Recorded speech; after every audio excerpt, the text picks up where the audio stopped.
Alright guys, TacticalRab back again today. Hope you're all doing well and enjoying your day so far. And what is even going on right now? Yesterday we made the video discussing the fact that Los Angeles Thieves seem to have got worse with Huke. We talked about, okay, could they potentially bring TJ back into the starting lineup? What I didn't expect them to do was bench Huke just a few hours after that video went live. I'm not even sure how to diagnose this problem. There's so much to dive into here. Very much intrigued to hear your thoughts in the comment section below. Like if you guys enjoy the video, subscribe if you are new as always. I'd greatly appreciate it. It really helps out the channel. Thank you very much indeed for doing that. Let's dive into things then. So, I mean, there's honestly a lot of RosterMania stuff to talk about today. I did not expect this Los Angeles Thieves stuff to happen just ahead of Stage 4, but they've done some craziness so far this season, so maybe we should have been expecting it. This, first of all, from Crone that he mentions yesterday. John confirmed on stream he's spoken to multiple CDL teams about potentially joining them. Of course, a lot of teams struggling right now in the CDL, but he mentioned it was in his best interest to decline due to teams not being the best, due to those teams not being the best, enjoying his time seemingly on this Easter squad right now in the Challenger side, wants to keep his stock up going into next season. So kind of crazy to see really that you see some of these former pro players, the likes of John, sitting there on the Challenger side right now, not actually wanting to get back into the pro team or get back into the pro arena, I suppose, for teams that aren't going to make you look so good and potentially will just drop you anywhere at the end of the season, and your stock might not be looking so strong for potentially a better team to come and pick you up. And maybe if expansion comes into play, that is of course an option, but that remains very much in doubt at the present time. This then from the Paris Legion and the Seattle Surge yesterday. Today we officially part ways with Classic. So just a couple of days ago they're wishing him a happy birthday, of course, but I'm pretty sure even Seattle announced the fact that they'd got Classic before Paris even officially said that he was departing. But anyway, Classic is gone. Zaptius is coming in, we imagine, for the Paris Legion, and Classic will be joining the Seattle Surge. Now look, at the end of the day, Seattle and Classic both, and Classic's old team, that being the Paris Legion, both find themselves in difficult spots, right? They're they're both in Group A, but I'm pretty sure they're 11th and 12th right now in the CDL, and Classic's just swapping between two teams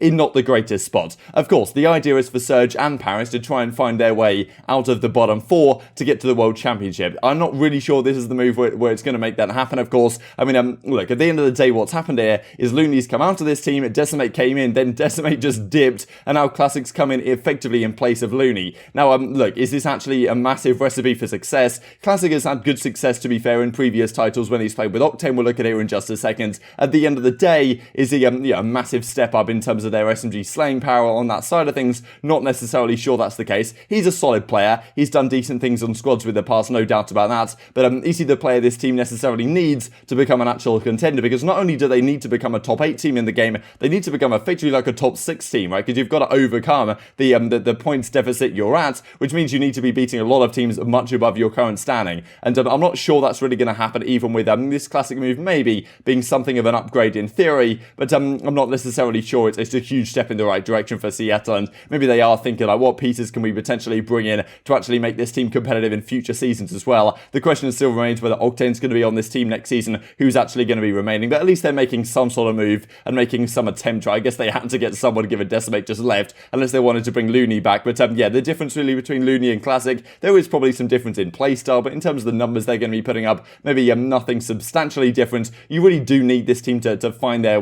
kind of stage 2 form when Loony maybe and Classic are dropping kind of similar performances, but then you've actually got Prestinni really taken over in the slaying and Gunless coming back to form. That is certainly what they need at the present time. This is kind of the history, just to break it down real quick, between Classic and Octane. This is where they had some pretty good success alongside Loony actually, who is now of course sitting there with the bench of the Seattle Surge back in Black Ops 3 on Rise Nation, and then throughout Infinite Warfare on Luminosity Gaming, where they actually had some pretty good success, especially around Anaheim and the Stage 1 playoffs, especially Anaheim when they lost to, they beat Spice in the Grand Finals here. They lost to Spice at the Grand Finals here. They were, at this point they were the best team in the game. Only a couple of months later, of course, they came third at the Call of Duty World Championship when OpTic had that massive resurgence. So that was one of the RosterMania things to talk about on the day. This, though, is the main one. Our Los Angeles Thieves starting roster going into Stage 4 will be Kenny, Drazah, Venom, and TJHaLy. Huke will be moved to sub for this week at the very least. So, okay, for this week, they say maybe he's coming back in the future. So much to get into right here. This is a similar announcement, of course, to what they made right at the, I'm pretty sure before the Stage 2 major, when they actually brought in this team initially. Then, very much at the start of May, they decide to make this move and bring Huke into the team from the Dallas Empire, and he comes into the team for effectively a couple of weeks. And we talked about it yesterday, the fact that that team wasn't maybe looking as strong as they were with TJHaLy in the team. But at the end of the day, you've paid obviously an extortionate amount of money for Huke, and yes, there's such a thing as the sunk cost fallacy, right? The idea that just because you've spent a crazy amount of money, necessarily doesn't mean that you should factor that into your decision making. You should just make the best decision for the team going forwards, regardless of the money you've spent in the past, because it's effectively irrelevant to the future success of your team.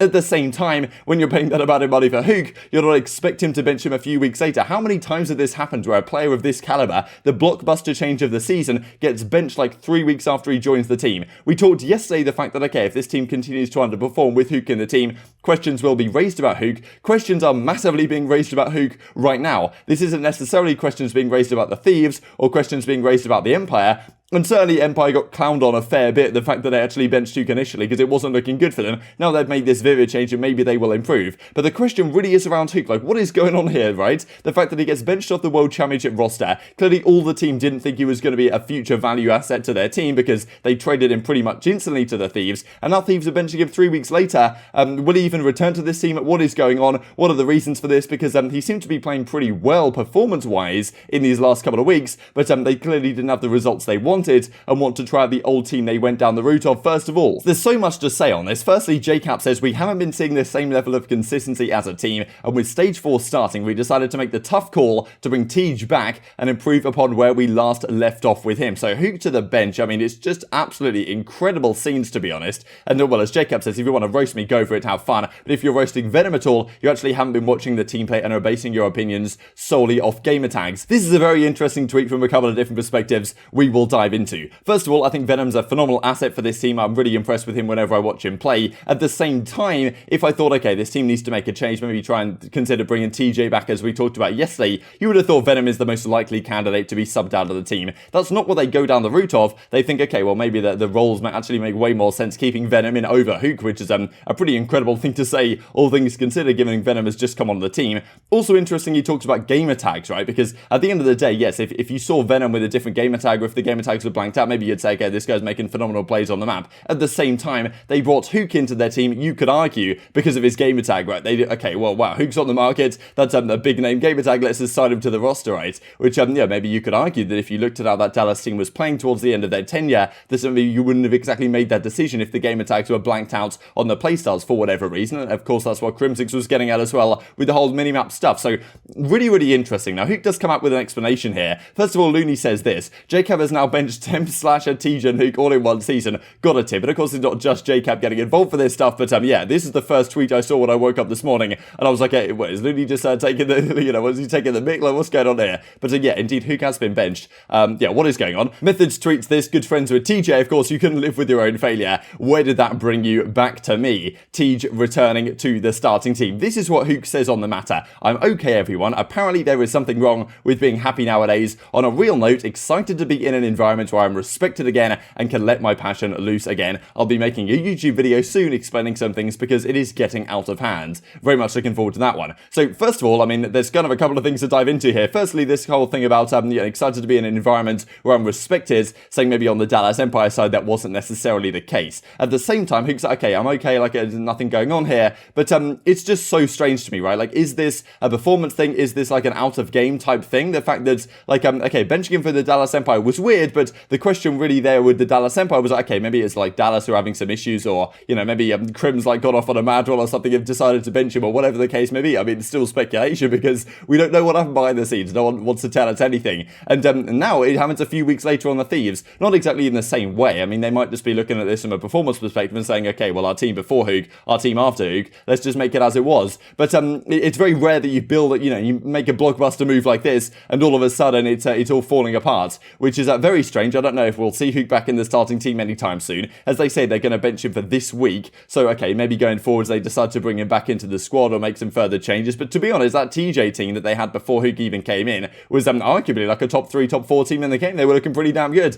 They actually had some great results. They beat OpTic 3-1 in pretty comfortable fashion, as we looked at yesterday. And, okay, then they bring in Huke, hasn't been looking so good. But in theory, you'd have thought that long term, that could be a squad to build around, certainly. The amount of talent they have sitting on their bench right now is absolutely outrageous. But I would just love to hear more about what's going on behind the scenes right now, because look, we know how talented Huke is. There's no doubt about that. But getting benched off 2 teams within the span of like a month, 2 like top tier teams like this, it's just really strange. I can't tell if it's like an in-game thing, an out-of-game thing, like exactly what's going on with Huke. It's honestly tough to say. We don't have any clear explanation. Maybe Huke will make a YouTube video explaining this to some degree. But yeah, on the Thieves side, does it make them better? I mean, I guess their score was looking better before Huke, so maybe you could certainly argue it does. And in effect, like Huke's sitting on the bench of the Thieves right now, and the Thieves are like, okay, yeah, unlucky lads, the rest of you guys in the league, you're not getting it. We've paid all this cash. He's just going to sit on our bench and we're preventing anyone else from utilising this, well, clearly great talent, but not being used to great effect so far this season. And as we talked about yesterday, I mean, the questions are being raised. Questions have certainly been raised immediately, just a few hours after that video went live. This I also thought I would mention. This comes out from who I believe is Huke's brother. You know, stop spreading rumours about my brother on stuff you know nothing about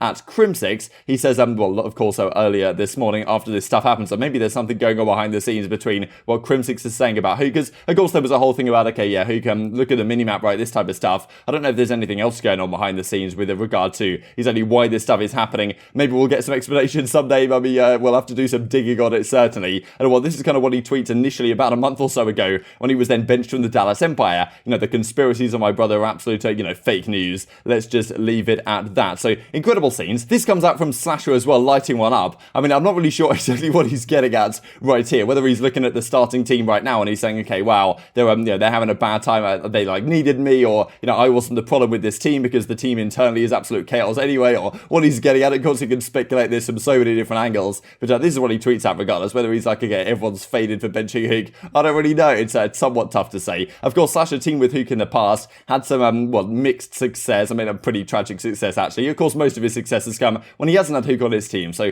really interesting. I mean, there's just so much stuff that comes out like this that you're trying to read into, trying to decipher what these players think, and maybe we'll get some sort of explanation at some point. But just so strange that really both of these times that this has happened with Huke, we don't really have a clear public-facing reason as to why they've gone down this direction. And well, as Crone says right here, dropping a bag on Huke just to bench him 3 weeks later, it is certainly at the very least tough to explain. So very much intrigued to hear your thoughts in the comment section below. Will they get better? What's going on with Huke? Why have they made this move? What about the Seattle Zone squad, I suppose, and Paris region as well? And well, looking at the groups for this stage, of course, Thieves do find themselves in a pretty tough spot. I mean, it's a nice group, all things considered, given the fact that, okay, you've got Seattle, you've got Paris in there, but Rokkr could have improved really with this MajorManiak move. It's going to be tough to get past FaZe not to go on their current forms. So yeah, Thieves need to look significantly better than they did, I guess, with Huke just a few weeks ago. And well, whether that will be possible, it does remain to be seen. Intrigued to take your thoughts in the comment section below. Hope you guys enjoyed the video. If you did enjoy it, I'd greatly appreciate a like on the video. It really helps out the YouTube algorithm. I know you enjoyed this content. Other people like you may enjoy this content as well. And I've grown the competitive Call of Duty community. Thank you for watching as always. Take care. And I will see you next time.